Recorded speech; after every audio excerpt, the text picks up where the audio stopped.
ٹھیک ہے، آپ سمجھتے ہیں رول ادا کرنا چاہیے. بیرسٹر صاحب آپ کیا کہیں گے؟ جیسے کہ فواد چودھری صاحب نے بھی ٹویٹ کیا اور انہوں نے کہا ہے کہ یہ ایک ایجنڈے کا حصہ ہے، تو کیا واقعی آپ کو بھی لگتا ہے کہ اس طرح دورہ کرنا پاکستان کسی عالمی ایجنڈے کا حصہ ہے؟ دیکھیں جی، جب بھی اس طرح کی کسی تنظیم کے اندر یا کانفرنس کے اندر کوئی بھی جو ممبر اسٹیٹ اس میں شرکت کرتا ہے تو ultimately by the virtue of that specific stipulation وہ اس کا حصہ تو ہے الٹیمیٹلی. لیکن میں ایک بات ضرور کہوں گا کہ یہ جتنی بھی کارپوریشن آج تک بنی، چاہے ہم نے دیکھا 70 کی دہائی کے اندر، 60 کی دہائی کے اندر غیر جانبدار ممالک کی تحریک، غیر جانبدار ممالک کی تحریک یا یہ شنگھائی تعاون تنظیم، جتنی بھی تنظیمیں بنائی گئی تھی الٹیمیٹلی اس کے جو فروٹس تھے، جو اس کے بینیفٹس تھے، جو بھی ممبر اسٹیٹس کو وہ تو نہیں مل سکے. جس طرح اس کا پاکستان بھی حصہ ہے، ہندوستان بھی حصہ ہے، چائنا بھی حصہ ہے. پاکستان اور ہندوستان کے مابین بہت سارے ایسے تنازعات ہیں، چپلشیں ہیں، رنجشیں، اسپیشلی جو مسئلہ کشمیر ہے، that is actual bone of contention, apple of discord between two states. لیکن اگر ایک جو دو ملک جو کہ جن کے درمیان تعلقات اس نہج پہ کھڑے ہیں، اس کے باوجود بھی وہ ایک تنظیم کا حصہ ہے، لیکن وہ دونوں نیگوسیشن کرنے کے لیے، کنسیلیشن کرنے کے لیے، میڈیشن کرنے کے لیے یا گڈ آفیسز سے ان تمام معاملات کو، یہ جھگڑوں کا حل تلاش کرنے سے قاصر ہے. تو میرے خیال میں ایسی تنظیموں کا پھر کیا فائدہ؟ یہ علامتی طور پہ ایک نیریٹو بلڈ کرنے کے یا پروسپیکٹو بلڈ کرنے کے that will still the member of that specific cooperation. لیکن میں یہ سمجھتا ہوں کہ جو اس کے اصل اغراض و مقاصد تھے کہ ہم علاقائی تعاون کو بڑھائیں، ہم کوآپریشن کو بڑھائیں، ہم کوآرڈینیشن کو بڑھائیں، ہم کولیبوریشن کو بڑھائیں، ہم بزنس کی ایکٹیویٹیز کو بڑھائیں، وہ تو میرے خیال میں تب تک ہم جو ہمارا ایک نیریٹو ہے مسئلہ کشمیر پہ، جو کہ ایک ریئلسٹک بیسس پہ ہم جو ہے اس کو لینڈ کرتے ہیں، اس سے جب تک ہمارا وہ مسئلہ حل نہیں ہوگا، ان تنظیموں کو علامتی طور پہ، سمبولک طور پہ ہم ان کانفرنسز میں پارٹیسپیٹ کر سکتے ہیں. لیکن حقیقی معنوں میں دیکھا جائے تو جب تک ہمارا وہ مسئلہ وہیں کا وہیں رہے گا، تب تک نہ ہماری ان کے ساتھ تجارت ہو سکتی ہے اور نہ ہی ہمارے تعلقات بالکل ایسے ابھی شرکت ہی کی جا رہی ہے، کوئی عملی طور پر اقدامات نہیں کیے جاتے. ترین صاحب آپ کیا سمجھتے ہیں؟ ایک طرف یہ بھی قیاس آرائیاں کی جا رہی ہیں، ابھی کچھ اشائیے بھی ہیں 9 بجے کے قریب ہوں گے وہاں پر بھی کچھ ملاقاتیں، لیکن ون آن ون ملاقات نہیں ہے وزیر خارجہ بلاول بھٹو زرداری کی بھارتی وزیر خارجہ سے. ایک تو یہ دورہ کتنی اہمیت کا حامل ہے، دوسرا یہ کہ کیا یہ دورہ کرنا بھی چاہیے تھا؟ کیا سمجھتے ہیں؟ دیکھیں میں آپ کو بتاؤں، ایک شنگھائی تنظیم کے بارے میں عظیم چودھری صاحب نے بہت ڈیٹیل سے بتا دیا ہے. میں یہ سمجھتا ہوں کہ یہ دورہ بالکل کرنا چاہیے تھا. یہ دورہ اس طرح کی صورتحال میں وہاں جانا بہت ضروری تھا. مذاکرات کے ذریعے جو ہے ہم بہت سارے معاملات حل کر سکتے ہیں اور دنیا کے جو طاقتور ملک وہاں آئے ہوئے ہیں ان کے سامنے ہم اپنے معاملات رکھ سکتے ہیں. دیکھیں ابھی ایک صاحب کہہ رہے تھے کہ جی ان تنظیموں کا کوئی فائدہ نہیں ہوتا، یہ نہیں ہوتا. ایسا نہیں ہوتا. قوموں کی زندگی میں 75 سال 70 سال یا 100 سال کو بڑے نہیں ہوتے. ہمارے اور انڈیا کے درمیان جس قسم کی نفرت ہے، جس قسم کی مخالفت ہے، جس قسم کی وہاں لیڈرشپ ہے، وہ ایسا سمجھنا ہے کہ ہم کوئی 1-2 اجلاسوں سے 1-2 ملاقاتوں سے معاملات حل ہو جائیں گے، ایسا نہیں ہوتا. میں آپ کو یاد دلاتا چلوں کہ بہت انڈیا اور پاکستان کی جب بہت کشیدگی تھی تو ضیاء الحق جو اس وقت چیف مارشل ایڈمنسٹریٹر تھے اور یہاں پاکستان میں ظلم اور جبر کے پہاڑ توڑ رہے تھے سیاسی کارکنوں پر، وہ بھی کرکٹ میچ دیکھنے کے لیے وہاں چلے گئے تھے اور وہاں جا کر انہوں نے بات چیت کی تھی. راجیب وہاں پر اس وقت تھے. تو یہ میں سمجھتا ہوں مذاکرات کا کوئی دروازہ اگر کھلتا ہے، کوئی بات چیت ہوتی ہے تو ہمیں بات چیت کرنی چاہیے. مسائل ہمیشہ ملکوں کے درمیان ہو یا 1-2 ملکوں کے درمیان ہو یا کچھ 6 ملکوں کے درمیان ہو، بین الاقوامی مسائل ہوں یا ملکی مسائل ہوں، وہ مذاکرات کے بغیر حل نہیں ہو سکتے. چرچل جیسے لیڈر نے یہ کہا تھا کہ جنگ جیسی سنجیدہ معاملات جرنیلوں پہ نہیں چھوڑا جا سکتا. جنگ کے بعد بھی جو معاملات ہیں وہ ٹیبل پر حل ہوتے ہیں. یہ نہیں ہوتے کہ آپ دیکھ لیں 71 میں ذوالفقار علی بھٹو نے ٹیبل پر جو ہے نا سارے معاملات جو ہیں وہ جیتے اور جو ہے ہزاروں جو ہے 90,000 فوجی جو ہے وہ واپس لے کے آئے. تو مذاکرات کا اگر کوئی دروازہ کھلتا ہے، مذاکرات کی اگر کوئی کھڑکی کھلتی ہے تو میں سمجھتا ہوں ہمیں وہاں جانا چاہیے، بات کرنی چاہیے، دنیا کے سامنے اپنا موقف رکھنا چاہیے اور دنیا کو اپنے پوائنٹ آف ویو سے جب ہم آگاہ کریں گے تو دنیا ہماری ہمدرد بنے گی، پھر جا کے معاملات بنیں گے. میں سمجھتا ہوں کہ مسئلہ کشمیر جو ہے انڈیا اور پاکستان کے درمیان نمبر 1 ہے، اس میں کوئی شک نہیں. مسئلہ کشمیر پر بھی بات چیت ہونی چاہیے، لیکن انڈیا کے ساتھ تجارت بھی ہونی چاہیے، خطے کے دیگر ممالک کے ساتھ بھی تجارت ہونی چاہیے اور ہمارے جو مسائل ہیں وہ بھی ڈسکس ہونے چاہیے مذاکرات کے ذریعے. معاملات جو ہیں وہ مذاکرات کے ذریعے حل ہوتے ہیں, جنگوں سے نہیں حل ہوتے. تو میں یہ سمجھتا ہوں کہ بلاول بھٹو کا بہت اہم دورہ ہے اور یہ دورہ ضرور ہونا چاہیے. یہ دورہ ہونا چاہیے تھا, مذاکرات ہونے چاہیے اور ساتھ ہی ساتھ تجارت بھی ہونی چاہیے. کچھ ہم نے سوال بھی کچھ اسی طرح کریٹ کیا تھا پولنگ کے لیے. عوامی رائے جو ہمارے سامنے آئی ہے سوال یہ تھا کہ کیا بلاول بھٹو کو مقبوضہ کشمیر پر بھارتی مظالم کے باوجود دورہ بھارت کرنا چاہیے تھا, جس میں ہاں میں جواب 42% آیا ہے اور نہیں میں 58% آیا ہے. بریک لیتے ہیں, بریک کے بعد پھر حاضر.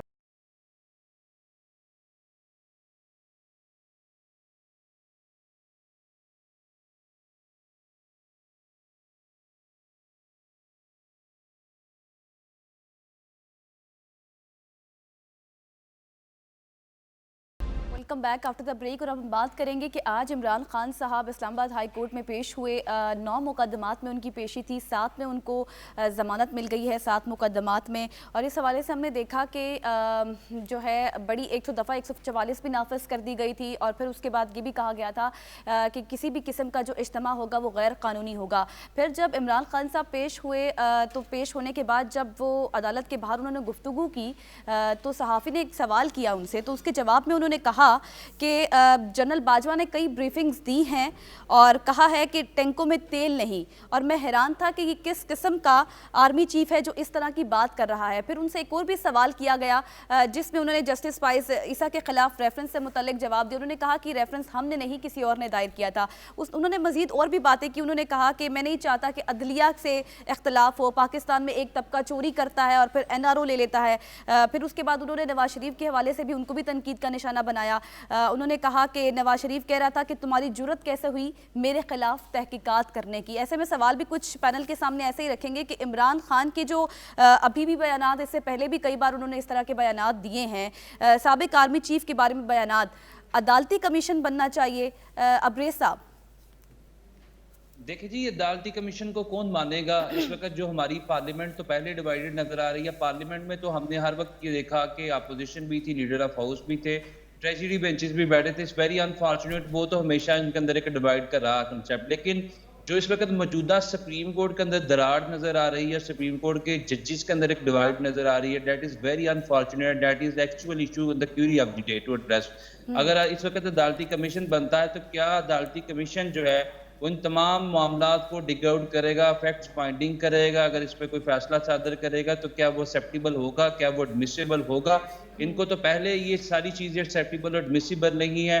وہی عمر عطا بدیال جو رات کو 12 بجے عدالتیں کھولتے ہیں اور اپنے ہی فیصلے کو انفورس کرتے ہیں, اس وقت عمران خان صاحب کو وہ بالکل اچھے نہیں لگتے, اور نون لیگ والے اور PDM والے اس وقت خوشی سے بگلے بجاتے ہیں, اور ان کو وہ عمر عطا بدیال کا فیصلہ جو ہے وہ رول آف لا اور سپرمیسی آف کانسٹیٹیوشن کی جھلک نظر آتا ہے. اور جب وہ دن دہاڑے 12 بجے فیصلہ دیتے ہیں جہاں پہ آئین کے آرٹیکل 105 کو انفورس کرنے کی بات کرتے ہیں, انتخابات کو with in prescribed limit of constitution کروانے کی بات کرتے ہیں, تو اس وقت PDM کو عمر عطا بدیال بالکل اچھے نہیں لگتے, وہ سپریم کورٹ اچھی نہیں لگتی, اور اس وقت وہ عمران خان جن کو ماضی میں وہ اچھے نہیں لگتے تھے آج ان کو وہ بڑے اچھے لگتے ہیں. تو میرے خیال میں ہمارے ملک میں جو ہے جس طرح کہا جاتا ہے نو ون شوڈ بی جج ہی نہیں اوز کاسٹ, لیکن یہاں پہ جج کو چھوڑے, یہاں پہ تو ہر پارٹی اپنی مرضی کا جج کرنے کی کوشش کرتی ہے, اور ہر وہ جج جو ان کی مرضی کے مطابق فیصلہ کرتا ہوا نظر آتا ہے شاید ان کو بہت بڑا لگتا ہے. ہر وہ جج جو کہ رول آف لا کی بات کرے, جو سپرمیسی آف کانسٹیٹیوشن کی بات کرے, اور ان کو بظاہر یہ نظر آئے کہ اب فیصلہ ہمارے خلاف آنے لگا ہے, تو وہ اس جج کے خلاف جو اسمبلی کے اندر قراردادیں بھی پاس کرتے ہیں, اور اس جج کے فیصلے کو رتی کی ٹوکری کی نظر کرنے کے لیے وہاں پہ شعلہ بیان تقریریں بھی کرتے ہیں. تو میں یہ سمجھتا ہوں کہ عدالتی کمیشن بنانا ایسے ماحول کے اندر کسی بھی صد میں وہ ایڈمیسیبل نہیں ہے, وہ ایکسیپٹیبل نہیں ہے, اور وہ جو عدالتی کمیشن بنائے گا اس چیز کا تعین کون کرے گا؟ اس میں تو پہلے یہ اختیارات کو ڈٹرمن کرنے اور جیڈیکیشن کرنے کے حوالے سے بہت بڑی لڑائی ہے کہ جو سو موٹو پاورز کو جو فریم کریں گے یا بینچز کو جو بنائیں گے, تحلیل کریں گے, اس کا جو اختیار ہے کہ وہ چیف جسٹس کے پاس ہے یا 3 ججز کے پاس جانا چاہیے. تو پہلے سے میرے خیال میں سپریم کورٹ کے سامنے بہت ساری کیوریز ہیں, بہت سارے برننگ ایشوز ہیں, کویسچنز ہیں جس کو ایڈریس کرنے کی ضرورت ہے. اس معاملے میں اگر عدالتی کمیشن بناتا تو یہ فروٹفل ثابت نہیں ہوگا. ٹھیک ہے عظیم صاحب, جیسے کہ ابریز صاحب بھی کہہ رہے ہیں کہ اگر بنتا بھی ہے تو کوئی اس کو ایکسیپٹ نہیں کرے گا, آپ سمجھتے ہیں کہ بننا چاہیے؟ بن نہیں سکے گا. بننے کو تو بہت کچھ بننا چاہیے, لیکن پاکستان میں ان حالات میں جب کشمکش ہو، جب گروہ بندی ہو چکی ہو، جب بینچ بننے سے پہلے فیصلے کا اعلان ہو چکا ہو کہ اس طرح کا فیصلہ آئے گا، جب ایک خاص قسم کے بینچ بنے، جب ایک خاص نقطہ نظر کے ساتھ چیزوں کو دیکھا جائے، جب وکلا کو پیش ہی نہ ہونے دیا جائے، وہ پیش ہوں تو ان کی بات نہ سنی جائے، اور وکلا کے ساتھ جس عزت آمیز طریقے کے ساتھ بات کی جائے، اس کے نتیجے میں وہ مجبور ہو جائیں یہ بات کہنے کے لیے کہ ہمیں نہیں سنا گیا، ایسے حالات میں عدالتی کمیشن کون بنائے گا؟ عدالتی کمیشن چیف جسٹس بنائے گا یا پرائم منسٹر بنائے گا؟ دونوں اس پوزیشن میں نہیں ہیں، اور دونوں کے ادارے آمنے سامنے آ چکے ہیں بظاہر، لیکن یہ اداروں کا آمنا سامنا نہیں ہے، یہ دو شخصیات کا، یا یوں کہہ لیجئے کہ نظام کے دو حصوں کا ٹکراؤ ہے، بہت شدید ٹکراؤ ہے، اور اس کے نتیجے میں کسی خیر کی کوئی توقع نہیں کی جا سکتی۔ جس طرح پارلیمنٹ کے پاس اختیارات ہیں، اس طرح سپریم کورٹ کے پاس بھی اختیارات ہیں۔ ٹھیک ہے، پارلیمنٹ کے اندر کی گئی کسی تقریر پر کسی کا کوئی محاسبہ نہیں ہو سکتا، آئین اس کو تحفظ دیتا ہے۔ اس طرح عدالت کے فیصلوں پر ججوں کے خلاف کوئی کارروائی نہیں ہو سکتی تاوقتے کہ اس میں کرپشن نہ ہو، یا اس میں اس طرح کے دیگر معاملات نہ ہوں، اور وہ بھی سپریم جوڈیشل کونسل میں جاتے ہیں، اور سپریم جوڈیشل کونسل کا اجلاس بھی ان حالات میں مجھے ہوتا نظر نہیں آتا۔ ٹھیک ہے، ایسے حالات میں جبکہ بے یقینی کی صورتحال ہے اور لوگ بینچ پر عدم اعتماد کا اظہار کر رہے ہیں، سپریم کورٹ چیف جسٹس صاحب کو چاہیے کہ انہوں نے جتنا باوقار وقت گزارا ہے، باقی 2-3 مہینے ان کے باقی بچتے ہیں، اس کو بھی باوقار طریقے کے ساتھ گزاریں، اعلیٰ روایات کو چھوڑ کر جائیں، اور ایسا نہ ہو کہ وہ تاریخ میں کسی جسٹس منیر کے حوالے سے یا کسی چودھری افتخار یا ثاقب نثار کے حوالے سے پہچانے جائیں، وہ رستم کیانی کے حوالے سے پہچانے جائیں، وہ جسٹس کارنیلیس کے حوالے سے پہچانے جائیں۔ پڑھے لکھے تو یہ شاید ان سے زیادہ ہیں، لیکن پاکستان کے ان دنوں میں ایسے حالات پیدا ہو چکے ہیں کہ یہ محسوس ہوتا ہے کہ ان کی دلچسپی کہیں خاص جگہ پر رک گئی ہے، اور وہ اس دلچسپی کے ساتھ معاملات کو لے کر آگے چلنا چاہتے ہیں۔ ٹھیک ہو گیا، آپ نہیں بن سکتا کمیشن۔ ٹھیک ہے، آپ سمجھتے ہیں کہ اتنی بے یقینی کی صورتحال ہے، اتنا بگاڑ ہے، اتنا تناؤ ہے، کچھ سمجھ نہیں آ رہا، اور دوسرا یہ کہ اگر پہلے تو بن ہی نہیں سکتا، اور دوسری بات یہ کیونکہ ایسی پوزیشن نہیں ہے۔ ترین صاحب، آپ کیا سمجھتے ہیں؟ اور دوسرا یہ بھی مجھے آپ بتائیے گا کہ جو عمران خان کے اوپر اتنے سارے کیسز تھے، آج بھی 9 مقدمات میں ان کی پیشی تھی، جن میں سے ان کو 7 میں ضمانت ملی ہے، تو جتنے بھی مقدمات تھے ان کی کیا سیاسی نوعیت کے تھے بھی؟ اور دوسرا یہ کہ جو میرا سوال ہے بنیادی، کہ کیا عمران خان کی یہ جو بیانات ہے اس طرح سابق آرمی چیف کے اوپر، یہ اس کے اوپر عدالتی کمیشن بننا چاہیے؟ دیکھو غزل، یہ جو آپ نے سوال بنایا ہے نا، میں سمجھتا ہوں کہ سوال درست نہیں ہے بنایا گیا۔ اس پہ تھوڑی سی اگر محنت ہوتی تو یہ سوال بہت اچھے طریقے سے بن سکتا تھا، اور اس پہ عظیم چودھری صاحب اور میں بہت اچھی بھی گفتگو کر سکتے تھے۔ لیکن میں آپ کو یہ بتاؤں، یہ جو آپ نے کمیشن کی بات کی، کمیشن کی کیا ضرورت ہے؟ سابق وزیر اعظم جو ہے سابق آرمی چیف کے بارے میں کہہ رہے ہیں، جنرل قمر جاوید باجوہ کا سیدھا کورٹ مارشل ہونا چاہیے، کہ وہ کیسے کہہ رہے ہیں کہ جو ہمارے پاس جو ہے ہمارے پاس تیل نہیں ہے جنگوں میں ٹینکوں میں ڈالنے کے لیے، ہم نے 70 سال صرف انڈیا سے لڑنا سیکھا ہے، اور تو ہم نے سیکھا ہی نہیں ہے۔ ذوالفقار علی بھٹو نے اس ملک میں کو ایٹم بم دیا تو انہوں نے کہا تھا کہ ہم گھاس پھوس کھائیں گے، ایٹم بم بنائیں گے۔ بھائی کس لیے ہم نے ایٹم بم بنا رکھا ہے اگر ہم نے لڑنا نہیں ہے؟ اور یہ اس طرح کی باتیں آرمی چیف کر رہے ہیں سابق، ان کو میں سمجھتا ہوں کہ کمیشن کی کوئی ضرورت نہیں ہے۔ پاکستان میں Hamood ur Rahman commission, Osama bin Laden commission, لاپتہ افراد کمیشن، اگر میں کمیشن کی نانا سنو کروں تو آپ کا پروگرام کا ٹائم ختم ہو جائے گا۔ ان کمیشن کی کوئی حیثیت نہیں ہوتی، کوئی اہمیت نہیں ہوتی۔ میں سمجھتا ہوں اس پر ایکشن ہونا چاہیے فوری طور پر، اور افواج پاکستان کو یہ سوچنا چاہیے کہ ان کا آرمی چیف، ان کا سپہ سالار یہ کس طرح یہ بات کر رہا ہے۔ اس قوم کا بچہ انڈیا کے ساتھ لڑنے کے لیے، مرنے کے لیے ہر وقت تیار رہتا ہے۔ ہم اپنی ہر چیز قربان کرنا چاہتے ہیں، ہم انڈیا کی بالادستی کبھی نہیں قبول کریں گے۔ انہوں نے یہ کس حیثیت میں کہہ دیا کہ ہمارے پاس یہ نہیں ہے اور وہ نہیں ہے، اور اس پہ پرائم منسٹر جو ہے وہ ہاتھ پہ ہاتھ رکھ کے پرائم منسٹر سوچتے رہے ہیں۔ پرائم منسٹر عمران خان کے خلاف بھی ایکشن ہونا چاہیے، انہوں نے اس وقت کیوں نہیں